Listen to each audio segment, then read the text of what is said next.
Hey everybody, welcome to my YouTube channel. My name is Teri Hunter. I'm an intuitive and spiritual astrologer, and I'm here today to talk about the transits that are going to be going on in May of 2025.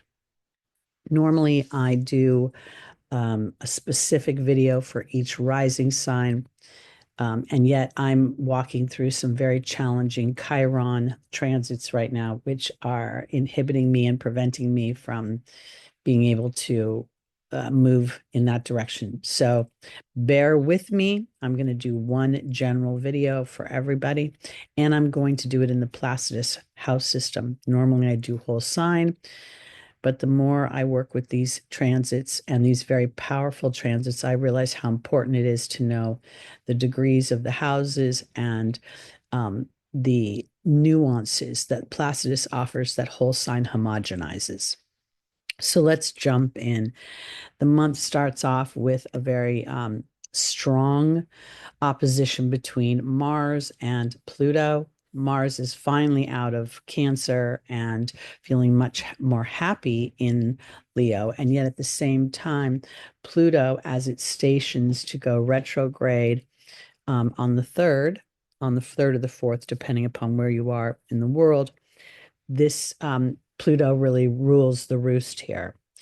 And Pluto is unearthing within this opposition where Mars is not being authentic to itself, authentic to its desires, authentic to what it wants. And this retrograde of Pluto is going to go on until October. Pluto will go till 1 degree of Aquarius. And then on the 14th, 13th, depending upon where you are in the world, Pluto will move forward again and move deeper and deeper into the Aquarian energy and making a deeper and deeper opposition to the Leo energy. This opposition is about individualizing yourself. Mars is very individualistic, very much focused on the self. And as a result of that, it's having to look at how do I go about asserting myself in the world. And if I have been harsh, aggressive, angry, resentful, those energies are probably not working too well for me. And I'm being tasked by the trine to Neptune and what will be Saturn and Venus soon enough to use what I know about my spirituality, about my divinity, about my compassion, about my empathy, and even my creativity. We're looking at Mars in Leo. This could be taking action about creating something for yourself, standing on the stage, allowing yourself to take the spotlight. And at the same time, it could be creating a lot of tension because that individuality could be in some way breaking down old structures that you've depended upon up until now. We see Pluto is making a sextile to Neptune. This is going to go on for years and years. And this is Pluto unearthing the toxic energy, the toxic dynamics, the toxic psychology that prevents you from seeing your great your amazing and great creativity, the divinity of your soul that loves to build and to manifest and to see yourself conquer your fears, literally. And that's the darkness of Pluto. And this is being supported. Venus on the first day of the month is entering Aries, where she's technically in her detriment. I don't know if I agree with that in these modern times. This is where Venus really gets to be a pioneer about how she receives herself and how she asserts herself.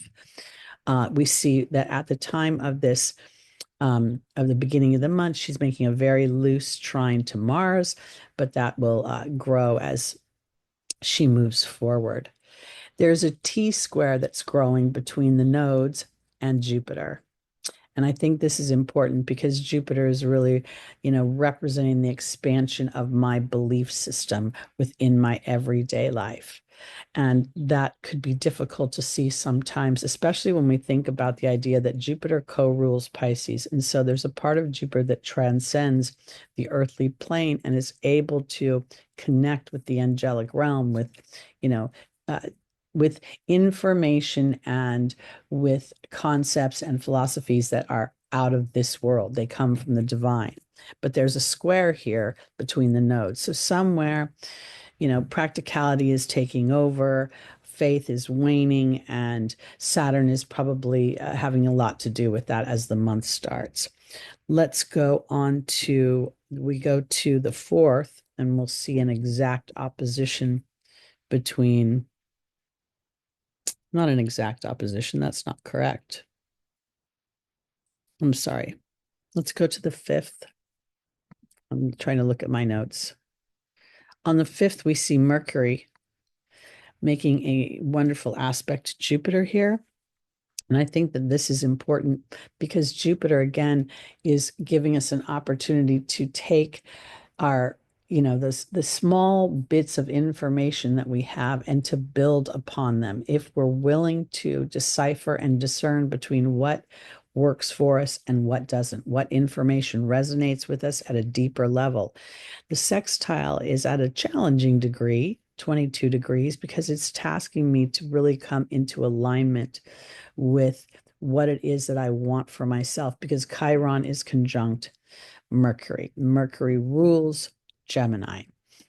And these two planets are naturally, in some ways, they look at things differently. While they're complementary, even though they run opposite houses, Mercury's ruling that, short bits of information, getting the to-do lists in and getting the emails done. And here is Jupiter that's really looking at the diversity and the expansion. It's also, Jupiter is a planet of branding, marketing, publishing, and writing. So this could be complementary time when you're brave to assert yourself into your hopes and your desires, the 11th house, and what you want. Not everybody wants to be a writer, but in these modern times with technology, which the 11th house rules, everybody has a presence on the internet, and there could be potential for expansion there. But this could also create trepidation at the same time, because the trepidation is Chiron is going to stoke the wound. And it's going to take a little bit of effort and connection to God, the angels, and whoever you believe in that's running the show, source energy, to move through that. And that's further supported by the T-square to the nodes. And that's going to get only a little bit, it's going to get tighter before it gets looser. Okay, let's go on to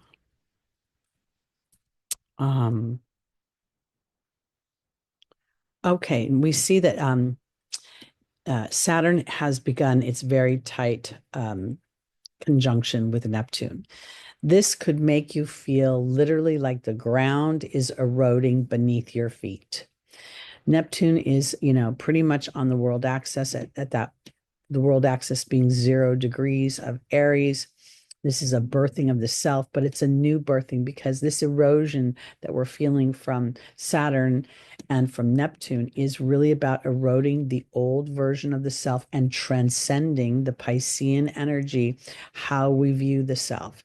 And this is going to be further supported by Venus moving into this detriment, deciding once and for all how she defines herself. And if she feels like she has to assert herself in order to create the security, the money, the things that she wants, will she define herself by the old rules of engagement, or will she allow there to be new rules? This is a polarizing, frigging, pardon my language, transit, because it's really like one level is going to feel so erosive. Things could feel like they're slowing down, almost stopping, but it's challenging the belief system. It's challenging the expansion. What it's challenging is, will you continue to build your house on sand, or will you recognize where you have been entrapped by society, the rules of engagement, governmental information, governmental rules, and then redefine it for yourself. And I think that has a lot to do with the Pluto energy supporting that rebirth, that transcending of that which I know on a soul level feeds me in a toxic way. Like sometimes the news is toxic. Sometimes the things that we think are important to pay attention to, because our world, our money, okay, this is another thing. We've got a lot of stuff going on in the United States about the economy, about the tariffs, etc. all of this could be felt very strongly that way. My sense of self is being thwarted by authority, and yet at the same time, connecting with the divinity within can bring you resources that are unexpected. And that's this review somewhere going through Pluto's energy. How am I redefining myself? How am I moving myself into the future? How am I allowing myself to broaden? Saturn co-rules Aquarius, and it ruled Aquarius for many years, maybe thousands of years before Uranus was discovered. And I think this is important because we can extract a bit of Saturn's Aquarian energy here as we look to the future through the lens of spirit, and we find our resources come from our ability to receive. And that's a constant stretch to find ourselves in the physical and yet experience the non-physical at the same time. Okay, let's move on to the 10th, where Mercury will move into Taurus. And this is an interesting energy because Mercury will, I believe, start really thinking much more about money, about security, about, the things. Mercury rules speech and Taurus rules the voice.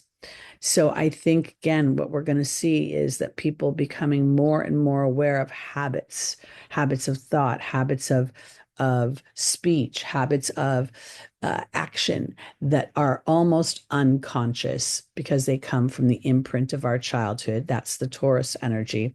And yet, at the same time, we're being offered an opportunity through Uranus to liberate what doesn't work and to build upon what does work. Now, we've seen throughout this chart, we've constantly seen a Leo rising, and this is partially why I wanted to leave the chart in Placidus, and also why I was inspired to do one video, because I'm looking for themes. And this is the theme of the self, of what the self wants, of the child within. The Leo energy is the culmination of your childhood experience, where you start to stretch into the things that you love. It's where we see, the football star in high school, and we see the prom queen, and we see all this ability to be recognized for our gifts and our talents. And then we go into this more dense energy of Virgo, where we're suddenly asked to do something practical and something that serves other people. And we go from enjoying our expression into feeling tethered and enslaved to it. So I think this is another important dynamic to think about, because this is the focus so far of the first half of the month, the first 10 days of the month. And it's making this kind of interesting dynamic. While the Leo energy is complementary to the Aries energy, it's still fighting with Saturn here in that, and the nodes in this sort of square and a half that we see. All right, let's go to the 12th, and this is at 8:02 p.m. I'm sorry, at 9:55 a.m., we're going to have a full moon in Scorpio.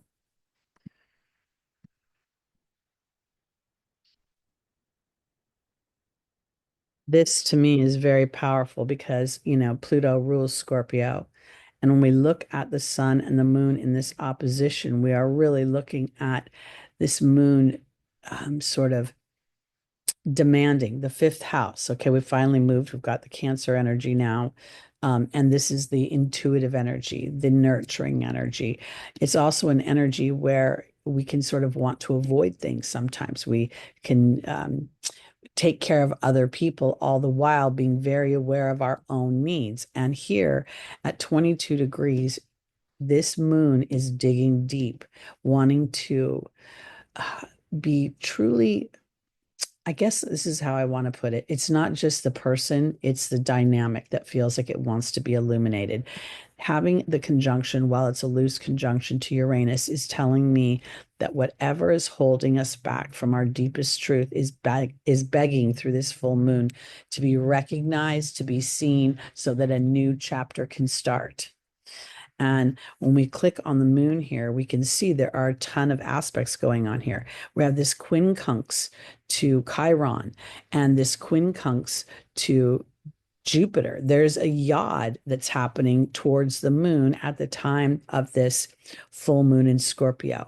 Literally, the hand of God is asking us all to dig deep to our own toxic psychological imprint, to rewrite the self in a more, every yod should be within 1 degree, 2 degrees tops. And here we see the Piscean 24 degrees, we see the Aquarian 23rd degree, and then we see the Capricorn degree here. This is about, where do my fears lie? Where do I feel restricted? Where do I feel obligated? Where am I actually pissed off that people or ideas or situations, money potentially, have power over me? And the moon is illuminating how much the sun wants to be liberated from that, to move into a new story, a new future. And right now, I don't think people can see the way out. So I don't think this moon is saying, here's the action to take. The moon is literally saying at this time, feel it, be aware of it. Swim through it, and then start to imagine yourself in a dynamic where, hold on, I think I'd do this, where you are stepping beyond it, because the moon is making a trine to the rising, the ascendant at this time. And so this would be the self. This would be the watery self at the time. I know it's not, everybody's not a Cancer, but these are the dynamics that we're walking through.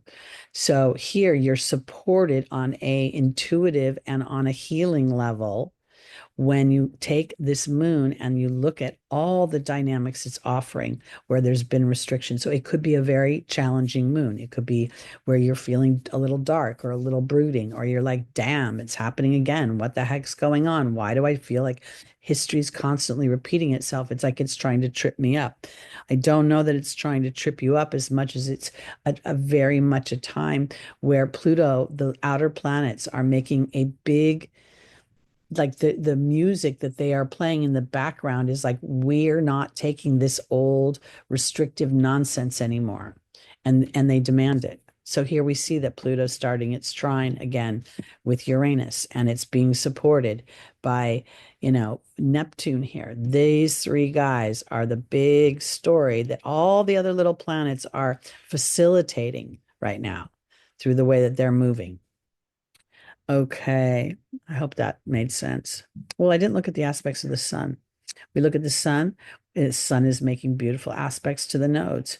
Not so easy with Venus, because Venus is going to want some sort of security. She always wants security, the security of a partner, the security of her possessions, the security of her skills, security of her money. Here, she just has to have a sense of self about the direction she wants to go and be willing to take the necessary steps to put herself in a vibrational receiving mode before she takes action.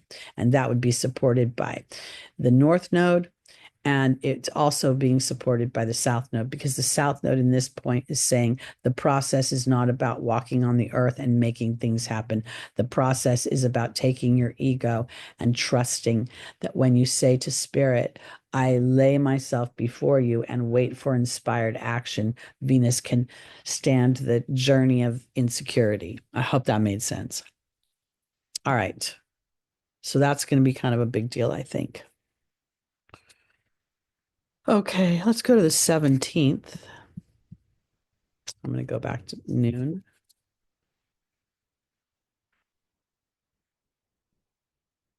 Um, we do see a big, now we see a really, it's getting tighter and tighter, the T-square to Jupiter, because it's really illuminating the monkey mind, the sort of going back and forth between, what is possible, what the ideas could be, what the concepts could be, and then the execution of it. And this T-square, we see that there's the nodes, and Saturn is technically involved in this too, because history could be coming up, or there could be a feeling of stoicism about holding on to old beliefs that on some intuitive level are no longer working. because we see an exact sextile to Chiron. Somewhere the healing, the flip side of Saturn and of Chiron, both very dense energies in their fear and wound. And at the same time, Chiron is offering support as Jupiter expands the belief system beyond what has been. And when we get to these late degrees of any sign, we're being tasked to master that. It's like, we're in a human apparatus known as the physical body and the physical material dense world where what goes up must come down. And yet Saturn is tasking us with believing beyond that realm. And it's very difficult sometimes to execute that when our emotions are involved. And that's something that's, could be very challenging to see at this time. All right. Now, in addition to Jupiter, we see that we've got Mercury and Mars making a square to one another, which is accentuating what I was just saying, because now the fight between the mind in very practical, on some level, Taurus, hanging on to my history, and Mars being in a sign of self and representing the self. So this could be, I don't feel recognized, I don't feel validated, or I don't feel like other people are seeing something. That could also be Saturn historically. And then there's Venus, who's playing a complementary role, saying at this moment, it's about you seeing you. That's the trine. Because now we're looking at, again, now Leo rising. So there's been a concentration of mostly the Leo rising that I've seen as we're working through this chart. But now we've got Mars in the 12th house, where the actions are thwarted, the actions are unseen. And while it's still very powerful, it's at the same time having to recognize the self rather than looking outside the self for the applause. So this fight that's happening within the mind is, oh no, if people aren't applauding me, it doesn't count. And it's the opposite. It's about you seeing you and you being brave enough to acknowledge that first. And then we can go to the outside world and be seen more broadly. That's the way I want to put that. I hope that made sense, because what I'm trying to round out is what it feels as if it's recognizing the talents within the self, commanding those talents through intentional awareness of thoughts, speech, and actions, connecting with spirit, and then taking inspired action rather than fear-based action to push a story forward. It's allowing it to unfold. Uranus is conjunct the sun. This is another interesting dynamic, because this could really, this has happened every year since Uranus moved into Taurus. But now again, we're getting at those at the later degrees of the sign. Now the 27th degree is the Gemini degree, but it's at that mastering degree where now I'm really being tasked to look at my ego. And is my ego really allowing me to move forward, or is my ego somehow pulling me back into an old story? The sun is making a beautiful aspect to the moon, but again, the moon rules history. So this could be where this month has been driving you nuts. You feel a little bit like, 1 foot forward. I actually feel like the sand, like as if I built my house on a beautiful hill and I had a beautiful view, and suddenly, here comes the rain and the mudslides are starting. That's what this feels like to me. But at the same time, this is supporting this epiphany for moving forward. And it may be that, because this is Taurus, you've been stuck in wanting to keep things the same, and yet the same hasn't actually served moving your story into the future. All right, let's go on to the sun will enter Gemini on the 20th. I'm going to go actually, yeah, and Jupiter will be in an exact T-square with the nodes. And, again, this is not easy, because while the nodes are always in opposition, we're talking about Jupiter representing and ruling the North Node in Pisces. This is foreign travel through transcendence, through meditation, through dedicated behaviors. And it's not easy, because the human mind is going to be aggravated by something. The human is on, it is slated through the opposition between Pluto and Mars to have something aggravate you beyond your reactionary ability. Like you'll be so aware of it, or you just might straight up react. But this tension that we're feeling here is to try to liberate us from what has been, so that while we recognize that we feel it, we don't necessarily try to release it, but rather expand upon it. That's so freaking important. I'm sorry to say it like that. Um, The sun has entered Gemini. We're still in a conjunction here with Uranus. So there could be a lot of ego epiphanies. There could be a lot of ego shocks as well. There could be places where you're like, I can't believe that that person I thought that I knew so well, did something funky.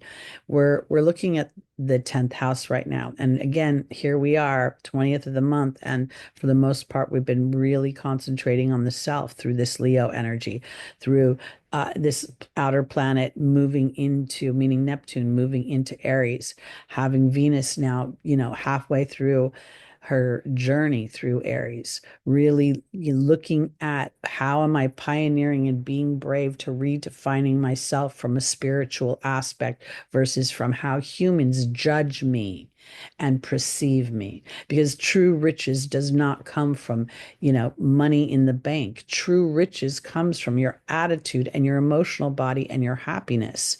And sometimes people can find happiness in the midst of mayhem. All right, let's go to the 25th. Saturn will enter Aries. This hasn't happened for a long time, meaning basically 29 years. So those of you that have Saturn in Aries are probably they're about, anywhere from 28, 29 to 30, 31, or, 58, 59, 60. And those of you that are older than that, congratulations for living through all of these crazy times. This is very significant. And to me, this is going to be a time that is so polarizing, and our fears, our feelings of erosion could be very much stoked. The feeling of invisibility of the self being eroded could very much be kind of inflamed at this time. And even though there is a sextile up here to Mercury and to Uranus and even to the sun, it feels like you have to work very hard to capture the sextile dynamic, because Uranus is making things nerve-wracking. My brain is going back and forth about what can be, what couldn't be, what has been. I'm all over the place. And that is further accentuated by the continued square to Jupiter. Where's my expansion? I'm tired of going through the old story again. I'm tired of revisiting things. But I feel like when we're revisiting things, it's kind of like, Saturn rules construction and building things, literally architecture. So we're redesigning our lives and who we are, and we're being tasked to do it from a spiritual place. So whatever has been built on the old dynamic that didn't really serve us, but rather just tethered us to a history that is not really broadening us, something's gonna pop, something's gonna get in the way, something's gonna create friction or something. And that's where you get to decide if you really care about it anymore, or it's just a habit of caring. We see a nice little trine going on between Mars and Venus. So that's kind of nice in the sense of, this is like, if we look at it as individual aspects of ourself, we're looking at the bravery of Mars and Venus creating harmony at this point. We're looking at the Libra degree and we're looking at the Leo degree. So a lot of this is going to end up in being in your perception. And if you get stuck in your old story and that whole damn, I can't believe I'm doing this again and again and again and again, and it's so annoying. All right, let's go to the 26th, where we'll see the new moon in Gemini at 8:02 p.m.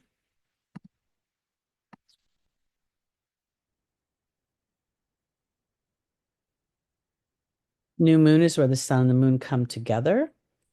wheel has changed nicely here. Now we see a Sagittarius rising. This kind of feels good about broadening things a bit. But now we're also looking at creating peace and harmony. We're looking at how can and I say that because we're looking at the sixth and seventh house cusp here.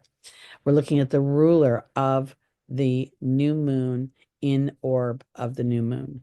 So it's really going to be this whole, I'm even putting Uranus in there because they've been having a conversation, Mercury and Uranus, really trying to extract the genius and then moving the story forward. Mercury is making a very nice trine to Pluto, and so is the new moon. So somewhere there is, again, this, planting the seeds for new thoughts, a new dynamic in your everyday life, new speech, new friends, new attitude about your siblings and your workmates and your teammates, and how you can create peace and harmony for yourself rather than looking outside of yourself for that peace and that harmony. The sixth degree is the Virgo degree. So again, we're like planting the seeds for a mercurial experience. And that is to be more aligned to what it is that is the journey of discovery that I think Virgo represents. Because Virgo, to me, is the first house where the soul experiences adulting, okay? Where you leave high school and you're going in and you're being asked to be, a productive part of society. And oftentimes we abandon our joys, our fun, the things we're curious about, the things that get us moving.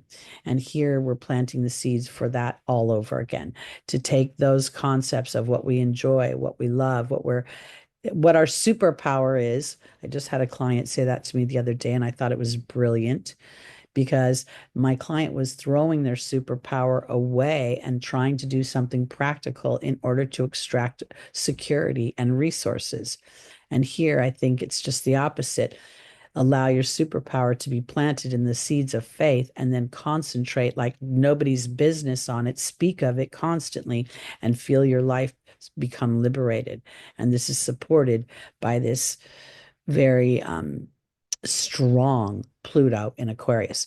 Pluto is not very emotional, and Aquarius is not very emotional. So when Pluto enters Aquarius, and it's going to knock off and literally kill anything that isn't aligned to your future, to the vision of the future.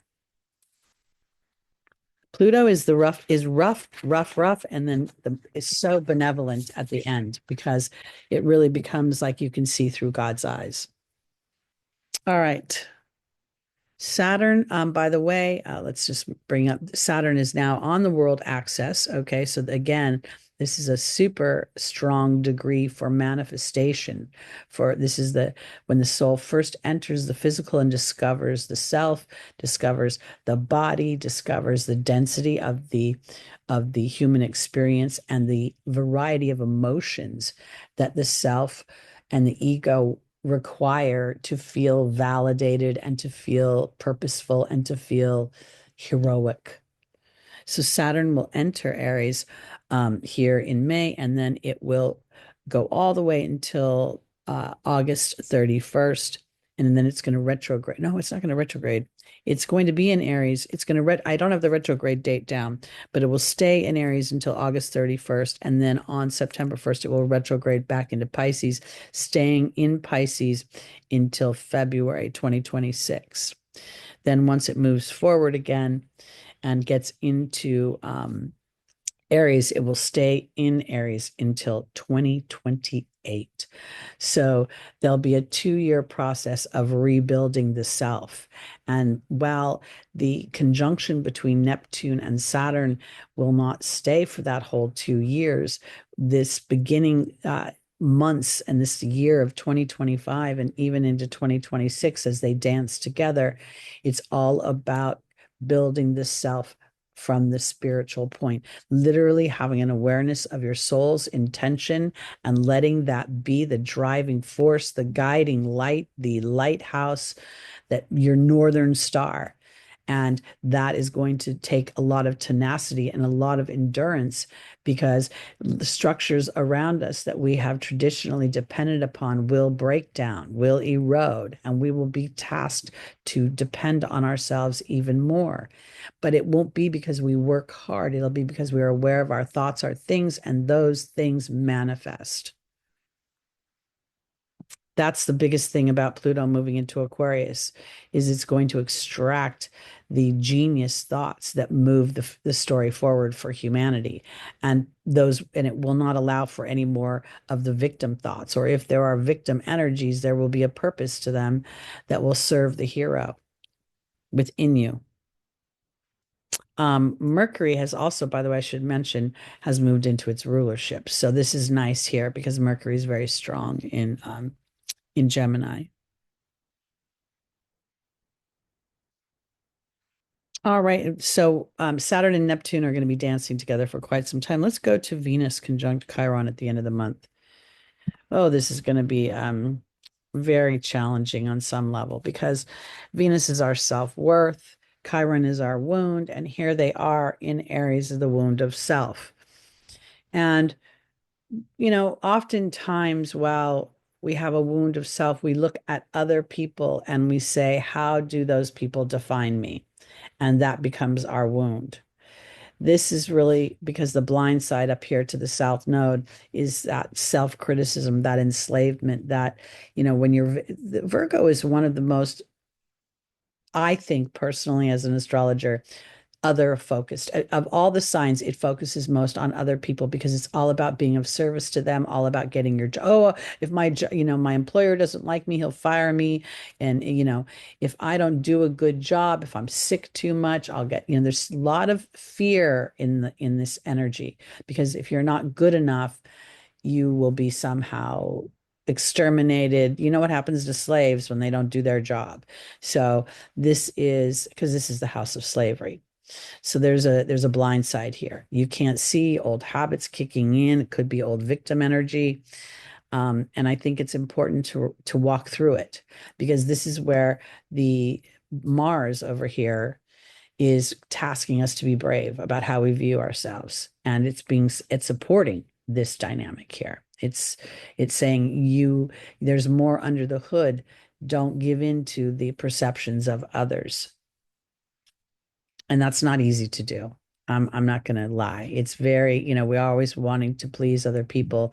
We're pack animals by nature. So, and we still see, it's interesting, the nodes are still in a T-square to Jupiter, but Jupiter is just about to move into its exaltation in Cancer.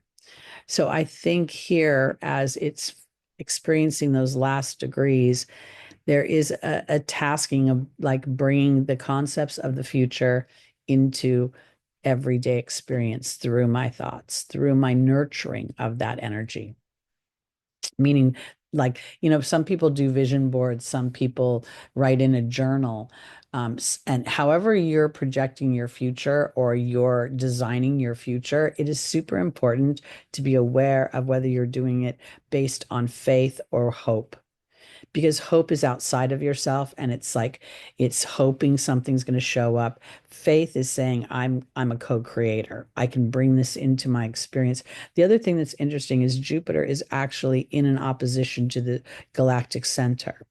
So this, and naturally Jupiter rules Sagittarius, so it has dominion over the galactic center. The galactic center is a place where we can download information through meditation, prayer, and focused energy in connection to spirit. So this may be a time when your mind feels extremely busy and expanded. At the same time, you're trying to calm your mind down to get that information. And I think this might be where you use the Gemini, I need to move energy, and maybe do a walking meditation or go for a run or go for a workout so you can use your body and mobility to extract inspiration. I hope that made sense. All right, everybody, that's it for March. Again, I'm going through my own transits right now, which are really like hammering me. And while I have a lot of bullish energy and willingness to persevere, I also am trying to be a little more realistic about my goals and setting myself up to feel like I'm moving forward instead of failing. And so I hope that you will enjoy this video, as it is a general video for everybody, but you can apply the dynamics to your personal natal charts. And I hope this is helpful. Anyway, thanks so much. Have a wonderful May, and I will see you soon. Take care.